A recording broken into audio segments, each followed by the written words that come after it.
కూతురు పెళ్ళయ్యాక బాధతో వాళ్ళ పేరెంట్స్ కి ఫోన్ చేసి నేను సంతోషంగా లేను, ఇబ్బంది పడుతున్నానని చెప్పినప్పుడు మొదటిసారి అయితే కొంచెం ఓపిక పట్టమా, ప్రశాంతంగా ఉండమ్మా అని చెప్పడం తప్పులేదు. కానీ అదే మాట పదే పదే వినిపిస్తుంటే, అదే కన్నీరు మళ్ళీ మళ్ళీ కనిపిస్తుంటే, అదే బాధ రోజు నెలలు తరబడుతుంటే ప్రతిసారి భరించమ్మా కొద్ది రోజులే కదా అని చెప్పడం కన్నా ఒక్కసారి ఆగి అసలు అక్కడ ఏం జరుగుతుంది అని అడగడం ఈ రోజులో చాలా అవసరం. ఎందుకంటే ప్రతి చిన్న గొడవ విభేదం కాదు, ప్రతి మౌనం ప్రశాంతత కాదు, ప్రతి నవ్వు సంతోషం కాదు. కూతురు బాధ చెబుతుంటే నలుగురు ఏమనుకుంటారు అని కాదు, నా బిడ్డ ఎలా ఉంది అని ముందుగా ఆలోచించాలి. ఒకవైపు మాత్రమే కాదు, రెండు వైపులు అర్థం చేసుకోవాలి. కానీ నిజంగా బాధ, అవమానం, హింస, భయం తన జీవితంలో నిత్యం అయిపోతుంటే దానికి కాపురం అని పేరు పెట్టడం సరికాదు.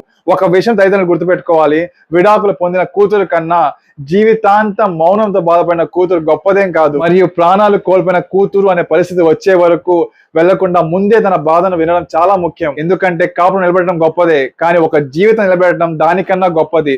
కూతురికి పుట్టింటి ప్రేమ అంటే ప్రతిసారి భరించు అని చెప్పడం కాదు, అవసరమైన సమయంలో మేము ఉన్నాము, ఈ సొసైటీ కన్నా మాకు నువ్వే ముఖ్యం అని ఆ బిడ్డకు కొండంత అండగా నిలబడడం. చివరిగా ఓ మాట, మీ బిడ్డను మీరే అర్థం చేసుకోలేకపోతే ఈ ప్రపంచంలో ఇంకెవరు అర్థం చేసుకుంటారో ఓసారి ఆలోచించండి.